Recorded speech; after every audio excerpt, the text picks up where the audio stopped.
Hi everyone, welcome back to GK today. I'm Nuzat Sana, this side, your mentor and educator. So this is the set 3 of our most important questions for RRB NTPC exam. जैसे कि phase 4 अभी होने वाला है from 15th of February to 3rd of March right, और आज शायद एक एडिशनल डेट भी आ गई है तो आप उसको भी चेक कर सकते हैं. ओके, आई गेस वो शायद 22nd ऑफ फरवरी है. तो जितने भी बच्चों का एग्ज़ाम है उन सारे बच्चों के लिए ये सीरीज़ बहुत इंपॉर्टेंट होने वाली है, और मैं कोशिश करूँगी कि जब तक आपका एग्ज़ाम नहीं हो रहा है तब तक ये सीरीज़ हम लोग कंटिन्यू रखें. ओके, इसमें हम लोग डेली 20 क्वेश्चंस प्रैक्टिस करेंगे from RRB NTPC previous year paper, and this series will be for your practice and last minute revision. okay, and इसका तरीका वही है. सबसे पहले आप क्वेश्चन आएगा आपकी स्क्रीन पे, आप उसको पॉज करेंगे, खुद से सॉल्व करेंगे अगर मैथ्स या फिर रीजनिंग का क्वेश्चन है, और अगर जीए है तो फिर खुद से आंसर उसका देने की कोशिश करेंगे, and only then play the video and tell the answer. Okay, और लास्ट में 20 मार्क्स में आपको कितने मार्क्स मिलते हैं वो आप मुझे कमेंट सेक्शन में बताएंगे. Okay, including the negative marking. So now without wasting any further time, let's get started. Question number 1, a polygon having 7 sides is called. ऐसा polygon जिसके 7 sides होती हैं उसको क्या बोलते हैं? Nonagon, hexagon, heptagon या फिर octagon? The correct answer is heptagon. ठीक है, तो ये बेसिक टर्मिनोलॉजीज आपको पता होनी चाहिए. नोना मीन्स होता है 9, हेक्सा होता है 6, हेप्टा होता है 7 एंड ऑक्टा होता है 8. ओके, इसके अलावा देखिए डेका क्या होता है. डेका 10 होता है, penta is for 5, tri is for 3. ठीक है, तो ये सारी चीज़ें आपको पता होना चाहिए. इसके अलावा आपको एक चीज़ बहुत इंपॉर्टेंट है पढ़ना, वो है रोमन न्यूमेरिकल्स. ये इस बार एनटीपीसी का बहुत फेवरेट हो गया है एक्चुअली, बार बार इससे क्वेश्चन आ रहे हैं, तो आप थोड़ा सा रोमन जो नंबर्स होते हैं उसके सिम्बल्स पढ़ के जाइएगा. Moving on to question number 2, what should be subtracted from 107.03 to get 96.4? Very basic question, वो सिर्फ आपका डेसिमल का नॉलेज चेक कर रहे हैं. सबसे पहले 107.03, इसमें हम लोग क्या सब्ट्रैक्ट करेंगे कि ये क्या वैल्यू आ जाएगी 96.4. ठीक है, तो क्या हो जाएगा, दिस माइनस दिस करेंगे तो इसका ये वाला आंसर आ जाएगा. यहाँ पे क्या आना चाहिए, तो 107.03 माइनस 96.40. बस आपको ये लिखने आना चाहिए था कि जो पॉइंट होता है, पॉइंट यहाँ लिखते हैं, उसके बाद इधर के नंबर इधर शिफ्ट कर देते हैं और इधर लिख के जो भी यहाँ बचता है उसको 0 कर देते हैं. आई होप ये आपको पता होगा. बस माइनस कर लीजिए simply. 3, 10 minus 4 6, 0 and 1. The right answer is option number 2, that is 10.63. Moving on to question number 3, what will come in place of question mark in the following number series 6, 12, 20, 30, question mark 56, 72. बहुत basic सी इसमें एक number series follow हो रही है, बस आपको वही pattern find out करना है. तो आप देखेंगे कि ज़्यादा डिफरेंस नहीं है, इसका मतलब यहाँ पे मल्टीप्लिकेशन नहीं यूज़ हो रहा है. तो सिंपली देखिए, अगर आपको कुछ भी कभी समझ में नहीं आ रहा है तो आप सिर्फ डिफरेंस देख लिया करिए नंबर्स के बीच में कितना है, और अगर एक बार नहीं आ रहा है तो आप डबल डिफरेंस लेके देखिए. तो यूजुअली इससे क्या होता है, पैटर्न पता चल जाता है एक दो डिफरेंस के बाद. तो सबसे पहले यहाँ देखते हैं 6, देन 8, 10, यहाँ पे क्वेश्चन मार्क है. ठीक है, तो अब यहाँ देख लेते हैं डबल डिफरेंस करके. 2 + 2 हो रहा है यहाँ पे, 8 + 2 10. अब यहाँ पे 2 होना चाहिए, यानी यहाँ 12 आएगा. 3 + 12 करेंगे तो क्या यहाँ क्या आ जाएगा 42. ठीक है, अब आगे भी एक बार चेक करना ज़रूरी होता है. अब अगर यहाँ 12 लेंगे तो 12 + 2 14 आएगा, और अगर हम 42 + 14 करेंगे तो 56 आ जाएगा. मतलब ये सही है. फिर भी अगर लास्ट वाला भी चेक करना चाहें तो यहाँ 2, 14 + 2 16, एंड 56 + 16 करेंगे अगर तो 72. करेक्ट, यानी 42 will be your right answer. I hope you understand. Question number 4, in which year was the Rowlatt Act passed? 1919, 1921, 29 या फिर 16? ये चीज़ एक्चुअली मैंने एसएससी प्रीवियस ईयर क्वेश्चन वाली सीरीज़ में बहुत कायदे से रॉलेट एक्ट एक बार पढ़ाया था आपको. दैट इज़ 1919, इसमें करेक्ट आंसर है इसका. फर्स्ट ऑफ ऑल इसका एक और नाम होता है जो आपके लिए याद रखना ज़रूरी है, and what is that, anarchical and revolutionary crimes act. Fine. Basically इस एक्ट में था क्या, ये देखिए, जब इंडिया में बहुत ज़्यादा क्योस होने लगता है, जब रिवोल्यूशनरीज उभर के आने लगते हैं, तो उस टाइम पे ये इनका एक तरीका होता है जो भी आइडियाज़ हैं उसको सप्रेस करने का. इनकी कोशिश ये रहती है कि जो भी लोग ऐसे हैं जो भड़काते हैं, जो लोगों को समझाते हैं या फिर गैदरिंग करके कोई प्लान बनाते हैं, तो उस चीज़ को स्टॉप करने का इस एक्ट का मकसद था बेसिकली. ओके, तो इसके अकॉर्डिंग ये था कि अब कोई भी अगर गैदरिंग करते हुए पाया गया, छोटी हो बड़ी हो, इससे कोई मतलब नहीं है, उसको बिना ट्रायल फिर उसको एक मौका भी नहीं दिया जाएगा कि वो खुद को एक्सप्लेन कर पाए. उनको उठा के जेल में बंद कर दिया जाएगा for a period of 2 years. Okay, और 2 साल तक उनकी कोई सुनवाई तक नहीं होगी. तो that was the Rowlatt act. मतलब एक हिंदी में अगर इसको बोलना चाहें तो सरासर तानाशाही जिसको कहते हैं, कि क्योंकि हमारे यहाँ पे क्या होता है, आपके पास हेबियस कॉर्पस होता है, राइट। यानी कि अगर कोई किसी डिटेनी को आप इम्प्रिजन करते हैं तो सबसे पहले उसके पास ये अधिकार होता है, उसको कोर्ट के सामने पेश किया जाएगा, ताकि ये चीज़ क्लियर हो सके कि उसका जो भी इम्प्रिजनमेंट है वो लॉफुल है कि नहीं, राइट। लेकिन उस टाइम पे ऐसा कुछ भी नहीं था। और इसके बाद आपको एक बहुत फेमस ट्रेजेडी याद होगी, that is Jallianwala Bagh tragedy, right. जिसमें क्या होता है, जनरल डायर आ जाते हैं। एक्चुअली वहाँ पे गैदरिंग इस वजह से होती है क्योंकि बहुत सारे रिवोल्यूशनरीज़ को कैद कर लिया जाता है। तो छोटी सी गैदरिंग वहाँ पे इस वजह से की जाती है कि अब क्या प्लान करना चाहिए आगे, कैसे हमारे जो रिवोल्यूशनरीज़ जेल के अंदर हैं उनको हम कैसे बाहर लेकर आएँ। तो बेसिकली बस उसका यही मोटिव होता है। लेकिन जनरल डायर जो होते हैं उनका इन बात की भनक लग जाती है और वो क्या करते हैं, वो चले जाते हैं वहाँ पे और सारे डोर्स गेट्स जो भी होते हैं सब बंद करके बहुत बुरी तरह से फायरिंग करवाते हैं। उसमें बच्चे, बूढ़े, बुजुर्ग, औरत कुछ नहीं देखा जाता है, सबको मार दिया जाता है। और इनका बस ये कहना रहता है कि हम तो रॉलेट एक्ट जो पास हुआ है उसको फॉलो कर रहे हैं। तो वॉज दैट रॉलेट एक्ट, मतलब इतना इन ह्यूमन बिहेवियर को आप एक्ट का नाम दे रहे हैं। तो that was the thing which happened in Jallianwala Bagh tragedy. So अगर आपको थोड़ा सा और डिटेल में पढ़ना है तो आप गूगल कर सकते हैं, otherwise it's enough for you. Okay, question number 5, pointing towards a girl, Rajiv said, Rajiv बोल रहे हैं किसी लड़की की तरफ इशारा करते हुए, that girl is daughter of father of my sister's brother, how is that girl related to Rajiv. यानी ये प्योरली ब्लड रिलेशन का क्वेश्चन है, इसको देख लेते हैं। सबसे पहले दो लोग हैं इस कहानी में, राजीव है एंड वो गर्ल है, ठीक है, दो लोग हैं। अब राजीव बोल रहे हैं, ठीक है, क्या बोल रहे हैं, that girl is daughter of father of my sister's brother.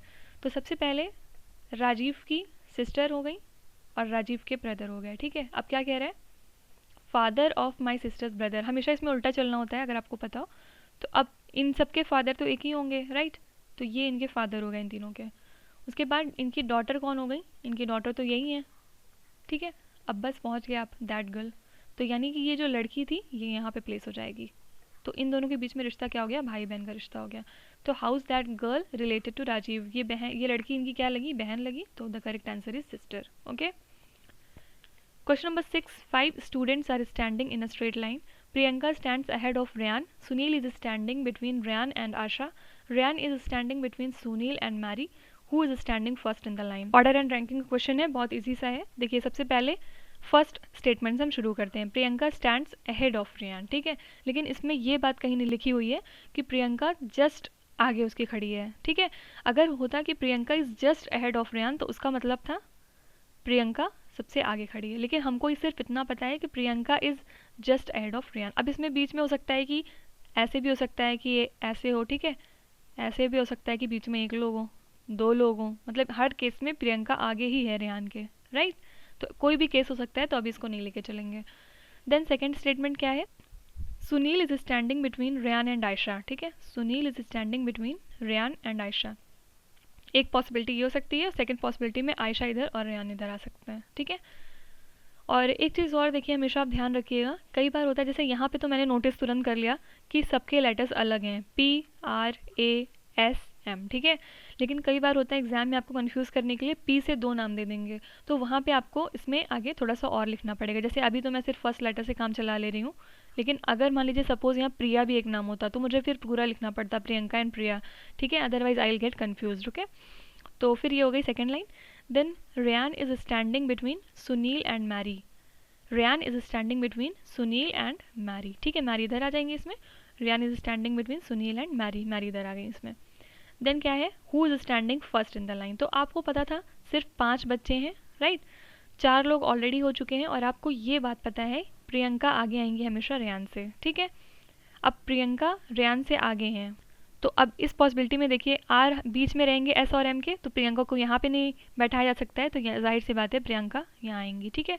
इसी तरह इसमें देखिए जो स्टेटमेंट है, अगर आप यहाँ कहीं भी बीच में प्रियंका को डालेंगे तो ये सारे स्टेटमेंट्स कॉन्ट्राडिक्ट करने लगेंगे, इस वजह से यहाँ पे भी प्रियंका फर्स्ट में आएंगी। तो दोनों ही पॉसिबिलिटी में हमने देखा कि प्रियंका फर्स्ट में आएंगी, बाद में ऑर्डर कुछ भी हो। और आपको निकालना क्या था, who is standing first in the line, सबसे आगे कौन है, तो that is Priyanka, okay. The correct answer is Priyanka. Question number 7, A's height is 5/8 of B's height. Find the ratio of B's height to A's height. तो देखिए A की height क्या दिया हुआ है, 5/8 ऑफ B's हाइट, राइट। तो अब क्या निकालना है, find the ratio of B is height to A is height, यानी बी अपॉन ए आपको निकालना है। तो ठीक है, ए को इधर ले आके बाकी सबको उधर भेज देते हैं। 8/5 is equals to B upon A, यानी B is to A is equals to 8:5, ratio आ जाएगा 8:5, that is fourth option is your correct answer. Question number 8, find the odd one out, external hard drive, keyboard, digital camera, compact disc. See, ये सारे parts आपके computers के हैं, like hard drive computer में use होती है, then there is keyboard in computer, compact disc in computer, लेकिन digital camera computer का हिस्सा नहीं है, इस वजह से ये ऑड वन आउट हो जाता है, राइट। और यहाँ से एक क्वेश्चन अराइज होता है, एसएससी में पूछा हुआ क्वेश्चन है, compact disc invented by, compact disc was invented by whom. तो इसका करेक्ट आंसर क्या हो जाएगा, जेम्स रसेल। ओके, तो ये नाम आप याद रख सकते हैं। ठीक है, इसके अलावा देखिए पेनिसिलिन के बारे में पूछते हैं। पेनिसिलिन एक मेडिसिन है और ये किसने इन्वेंट किया था, that was Alexander Fleming. Okay, और ये नाम क्यों इंपॉर्टेंट है, क्योंकि इनको मिला था नोबेल प्राइज़ इन 1928। तो ये आप याद रख सकते हैं क्योंकि हो सकता है आपके एग्जाम में आ जाए। ओके, तो the correct answer was digital camera. Question number 9, where is the golden temple Dambulla located, Malaysia, Sri Lanka, Philippines, Indonesia. तो the correct answer is Sri Lanka. Actually question important इस वजह से है क्योंकि ये आता है आपका वर्ल्ड हेरिटेज साइट में। तो इससे आपको ये पता चलता है कि सिर्फ आपको इंडिया की साइट्स नहीं पता होनी चाहिए, जो हमारे नेबरिंग कंट्रीज़ हैं वहाँ पे जो वर्ल्ड हेरिटेज साइट्स हैं उसके बारे में भी थोड़ी सी इन्फॉर्मेशन होनी चाहिए। और यहाँ पे एक चीज़ और फेमस है कि यहाँ पे बुद्धिस्ट मूर्तियाँ बहुत ज़्यादा हैं, I guess something 153 Buddhist statues हैं यहाँ पे। ओके, एंड ये श्रीलंका की अगर बात करें तो इसकी कैपिटल क्या है, श्री जयवर्धनेपुरा कोटे। पीएम है महिंद्रा राजपक्षा, प्रेसिडेंट है गोताबाया राजपक्षा। ठीक है, देखिए आपके एग्जाम्स के पर्सपेक्टिव से सबसे ज़्यादा इम्पॉर्टेंट है सीएम, जो अभी रिसेंटली अपॉइंटेड सीएम है, या फिर ऑलमोस्ट सारी ही स्टेट्स के सीएम आपको याद होने चाहिए। देन गवर्नर, क्योंकि इन दोनों में से एक ना एक नंबर का क्वेश्चन आपकी हर शिफ्ट में दिखाई दे रहा है।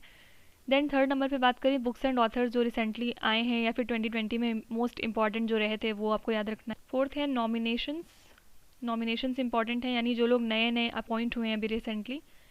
फिफ्थ है हेडक्वार्टर्स के बारे में ज़रूर पढ़िएगा। सिक्स्थ है डेज एंड थीम्स। ठीक है, अभी जैसे 4 फरवरी को था world cancer day, world cancer day की थीम क्या थी, I can comma we can. ठीक है, तो ऐसी टाइप की थीम्स एंड डेज बहुत ज़्यादा इंपॉर्टेंट हैं, ये आप याद रख सकते हैं। तो इस टाइप की चीज़ें प्लीज़ याद रखिए, और इसके अलावा क्वांट और रीजनिंग की जितनी हो सके प्रैक्टिस करिए प्रीवियस ईयर क्वेश्चन से। Okay, question number 10, find the 2 consecutive numbers when thrice the first number is more than twice the second number by 5। Quants का क्वेश्चन है। सबसे पहले 2 कंसेक्यूटिव नंबर्स हैं, राइट। तो अगर मान लीजिए 1 और 2 है, तो अगर हम एक को x लेते हैं तो सेकंड हो जाएगा x+1, राइट। आप कोई भी कंसेक्यूटिव नंबर लेंगे, कोई भी ले लीजिए, 100 ले लीजिए, 101, तो x अगर इसको हम लेंगे तो x+1 ही तो होगा ना। तो आई एम अज्यूमिंग कि जो नंबर है वो है x और x+1। तो क्या कह रहे हैं, 1 थ्राइस द फर्स्ट यानी 3x is more than twice the second. ठीक है, तो -2 इंटू x+1 यानी ट्वाइस इस नंबर का इज इक्वल्स टू 5। ये 5 इससे बड़ा है। बस इक्वेशन बन गई, सिंपल लीनियर इक्वेशन, इसको सॉल्व कर लेंगे। 3x - 2x - 2 is equals to 5, x is equals to 7। ठीक है, अब एक नंबर अगर 7 आ गया तो दूसरा नंबर क्या हो जाएगा, 7+1 दैट इज 8। तो 7, 8 will be your right answer. Question number 11, who is a hawker, person who sells goods in street, person who uses computer to gain unauthorized access to data, person who sells computers online, या फिर person who records phone calls। तो the correct answer is person who uses computer to gain unauthorized access to data। Question बहुत basic होते हैं, हम लोग इस word को अपनी डेली लाइफ में कितना ज़्यादा यूज़ करते हैं, राइट। तो अगर आपको हैकर पता था तो आप मतलब समझ के भी इसका कर सकते थे। और यहाँ पे इसका मतलब क्या है, पर्सन हु यूजेस कंप्यूटर, जो कंप्यूटर का यूज़ करते हैं टू गेन अनऑथराइज्ड एक्सेस, यानी उनको ऐसा नहीं करना चाहिए, अथॉरिटी उनको नहीं मिली होती उस चीज़ की, फिर भी वो उस चीज़ को एक्सेस करने की कोशिश करते हैं, राइट। तो the correct answer is second option. और इसके अलावा देखिए एसएससी में एक बार ये क्वेश्चन भी आया था, एसएससी में भी एक बार हैकर के बारे में पूछा जा चुका है, और वहाँ पे उसका मतलब क्या था, हु सॉल्व कॉम्प्लेक्स प्रॉब्लम्स। ठीक है, अब हैकर होने के लिए एक नॉर्मल दिमाग की ज़रूरत नहीं होती, एक एक्स्ट्रॉर्डनरी दिमाग चाहिए उसके लिए भी, तो इसलिए वहाँ पे था हु सॉल्व कॉम्प्लेक्स प्रॉब्लम्स। ठीक है, और क्यों ऐसा करते हैं, what are the reasons for that. तो रीजंस हो जाते हैं सबसे पहले प्रॉफिट, बहुत सारे लोग प्रॉफिट की वजह से करते हैं, बड़ी बड़ी कंपनीज़ को हैक कर लेते हैं। And second one is challenge, कि अपने ऊपर वो ले लेते हैं, क्यों नहीं हो सकता है, ज़रूर हम करेंगे। And third one is enjoyment, मतलब वो बस ऐसे ही मज़े के लिए करते हैं। Okay, question number 12, emperor Ashoka was the successor of. Emperor Ashoka किसके बाद आते हैं? चंद्रगुप्त मौर्य, बिंदुसारा, सुसीमा या फिर Dasharath? The correct answer is Bindusara. Bindusara के ही बेटे होते हैं अशोका, ठीक है, अशोका द ग्रेट। और ये कौन से डायनेस्टी के रूलर हैं? तो ये मौर्य डायनेस्टी के रूलर हैं।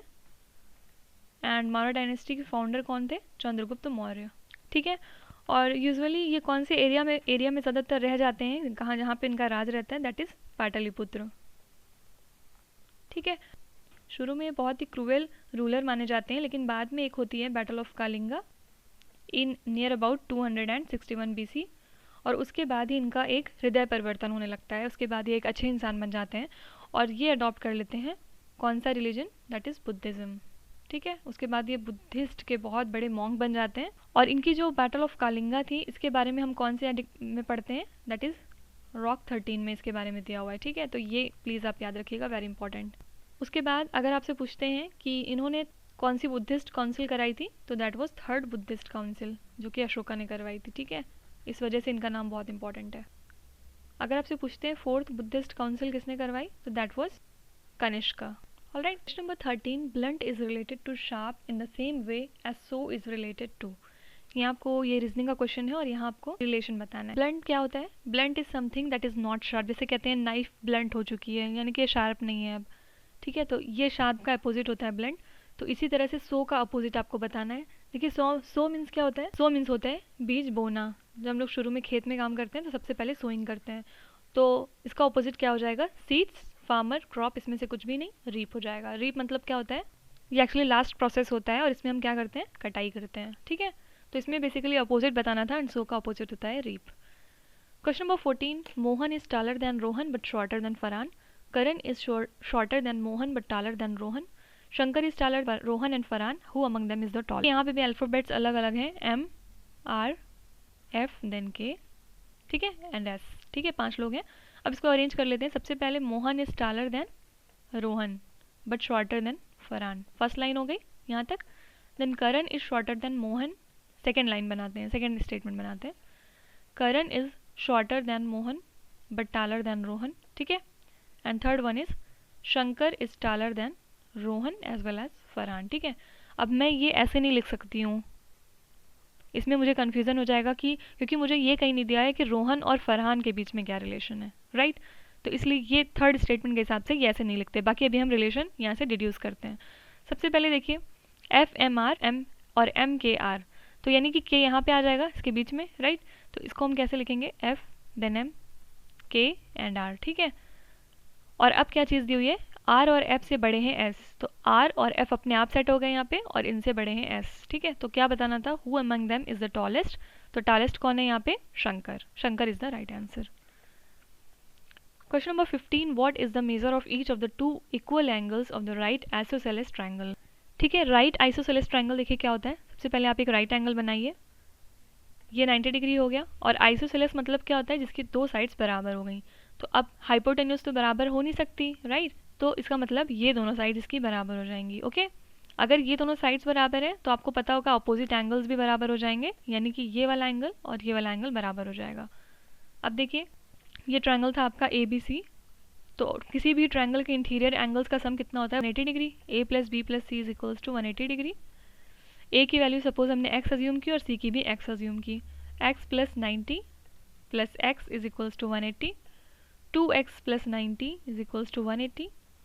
2x equals to 90, then x equals to 45। ठीक है, 45 degree is the right answer. और आपको यही निकालना था, यानी कि ये जो एंगल ए है और एंगल सी है ये दोनों बराबर है और 45 डिग्री इसका करेक्ट आंसर हो जाएगा। Question number 16, the desert adjoining the Thar desert in Pakistan is known as. Thar desert जो कि पाकिस्तान में है उससे एडजॉइंड डेजर्ट कौन सा है? गोबी डेजर्ट, सुकूर, मीरपुर या फिर Cholistan? The correct answer is Cholistan. Thar desert को और जानते हैं the great Indian desert, right. और ये कहाँ पे है? बिटवीन इंडिया एंड पाकिस्तान, दोनों जगह पे एक्चुअली थोड़ा थोड़ा सा है। और यहाँ पे आपसे पाकिस्तान वाला पूछ रहा था। अगर इंडिया में बात करें तो इंडिया में कहाँ पड़ता है ये? बेसिकली राजस्थान में है, ठीक है। और इसके बारे में एक दो फैक्ट्स आप याद रख सकते हैं, ये वर्ल्ड्स 17th लार्जेस्ट डेजर्ट है, और इसके अलावा वर्ल्ड्स 9th लार्जेस्ट हॉट सब ट्रॉपिकल डेजर्ट है। तो ये तो आपके लिए ज़्यादा इंपॉर्टेंट नहीं है, लेकिन ये प्लीज़ याद रखिएगा, world 17th largest desert, okay. Cholistan की अगर बात करें, चोलिस्तान को हम लोग और क्या बोलते हैं? ऑल्सो कॉल्ड एज रोही, और ये कहाँ पड़ता है? ये पंजाब एंड पाकिस्तान, यानी इंडिया में कहाँ रहता है? पंजाब में, एंड पाकिस्तान में तो है ही थोड़ा सा। और इसके अलावा देखिए पंजाब में भी अगर बहुत एग्जैक्टली बात करें तो there is a town called as Bahawalpur.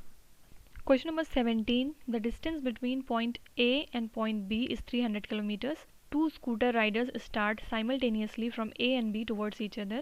The distance between them is after 2.5 hours is 25 kilometer. The speed of one scooterist is 10 kilometer per hour more than the other. Find the speed of each scooterist in kilometer per hour. देखिए देखने में बहुत बड़ा question लग रहा है, लेकिन इसमें है कुछ भी नहीं एक्चुअली, तो लेट्स सॉल्व टुगेदर। सबसे पहले एक पॉइंट ए है और एक पॉइंट बी है, ठीक है, और इनके बीच की डिस्टेंस कितनी दी हुई है? 300 किलोमीटर्स। ये यहाँ तक हो गया। Then two scooter riders start simultaneously from A and B towards each other, ठीक है। एक लोग यहाँ से शुरू करते हैं, यहाँ जाते हैं, और एक दूसरे लोग यहाँ से यहाँ तक, okay. The distance between them after 2.5 hours is 25 kilometre. देखिए डिस्टेंस कितनी बच गई? 2.5 आवर्स चलने के बाद 25 किलोमीटर, यानी इन लोग ने ट्रैवल कितना किया? 300 minus 25 that is 275 kilometre, right. यानी जितना ये चले ए की डिस्टेंस प्लस बी की distance is equal to 275 kilometre. बस अब डिस्टेंस यहाँ पे देख लीजिए, speed of A into time of A plus speed of B into time of B, इसकी वैल्यू 275। अब देखिए स्पीड कैसे निकालेंगे? The speed of one scooterist is 10 kilometre per hour more than the other. एक की स्पीड हम x मान लेते हैं, दूसरे की x प्लस 10 मान लेते हैं, ठीक है। अब यहाँ देखिए x इंटू टाइम कितना है? दोनों ने सेम घंटे चले यानी 2.5 घंटे, तो 2.5 प्लस x प्लस 10, यानी कि ये b की स्पीड, ये a की है एंड ये b की है, into 2.5 is equal to 275 kilometers. 2.5 इन दोनों में से हम कॉमन ले लेते हैं, 2.5 को बाहर किया, x प्लस 10 अंदर बच गया 275, then 2.5 2x plus 10 is equal to 275, okay. ये इससे कट जाएगा कितने टाइम्स? 25 1 से 25 एंड 1, और एक ये यहाँ पे जो पॉइंट है इसका 0 आ जाएगा। 2x plus 10 is equal to 110, 2x equal 100, x equal 50। A की वैल्यू आ गई 50 एंड बी की वैल्यू 50 प्लस 10 दैट इज 60। तो 50 and 60 is your right answer, that is option number 1। Question number 18. Teacher is related to book in the same way as doctor is related to. फिर से analogy का question है, जिस तरह से teacher book के साथ रिलेटेड है, then doctor is related to what. तो जिस तरह से teacher take help of books to teach students, वैसे ही doctor uses stethoscope to diagnose the patients, okay. तो stethoscope will be your right answer. Question number 19. How many prime numbers are there between 50 and 100। 50 और 100 के बीच में कितने prime numbers हैं ये आपको बताना है। 6, 10, 19 या फिर 5। The correct answer is 10। कैसे? सबसे पहले आप खुद कैलकुलेट करिए, उसके बाद मेरा आंसर टैली करिएगा। कौन कौन से प्राइम नंबर्स हैं? देखिए एटलीस्ट आपको 100 तक तो प्राइम नंबर्स याद ही होने चाहिए, ठीक है। तो 53, देन 55 नहीं होता है, 57 होता है, 57 भी नहीं होता है क्योंकि 3 से डिविजिबल होता है, देन देर इज़ 59, ठीक है। उसके बाद 61, 67, 71, 73, 79, ठीक है। 81 नहीं होगा, देन 83 एंड 89, और फिर उसके बाद 93 नहीं होगा, 95 नहीं होगा, 97। 1 2 3 4 5 6 7 8 9 10 10 प्राइम नंबर्स, ओके। तो 100 तक प्राइम नंबर्स बिल्कुल रट के जाइएगा एग्जाम के लिए। Question number 20. When did Vasco da Gama land in India? 1492, 1498, 1952 या फिर 1841। The correct answer is 1498। सबसे पहली बात, वास्को ड गामा कहाँ से आए थे? ये एक पोर्तुगीज़ थे, पोर्तुगल से आए थे। और इसके अलावा इन्होंने लैंड कहाँ पे किया था? इंडिया में भी कहाँ पे स्पेसिफिकली लैंड किया था, तो लैंडेड एट कप्पड़ बीच। कहाँ पे है ये, नियर कोझिकोडे, कैलिकट। ओके, ये सब कुछ केरला में है। तो सबसे पहले ये केरला में आए थे। ओके, और बहुत ज़्यादा इनका वेलकम हुआ था by whom, he was welcomed by, वहाँ पे एक रूलर हुआ करते थे, दैट इज़ ज़ैमुरिन। ज़ैमुरिन ने इनका बहुत हार्ड वेलकम किया था। उस टाइम पे ये रूलर ऑफ कैलिकट होते हैं। So that's it for today. Thank you so much for watching till the end, and please let me know कि क्या आपको ये सीरीज़ की ज़रूरत है और ये सीरीज़ क्या हम कंटिन्यू रखें। और इसके अलावा अगर आप कोई और इम्प्रूवमेंट या सजेशन बताना चाहें इस वीडियो के लिए, तो आप डेफिनेटली बता सकते हैं in the comment section below. And yes, don't forget to subscribe to GK Today channel. With this, me Nuzrat Sana signing off. Bye guys.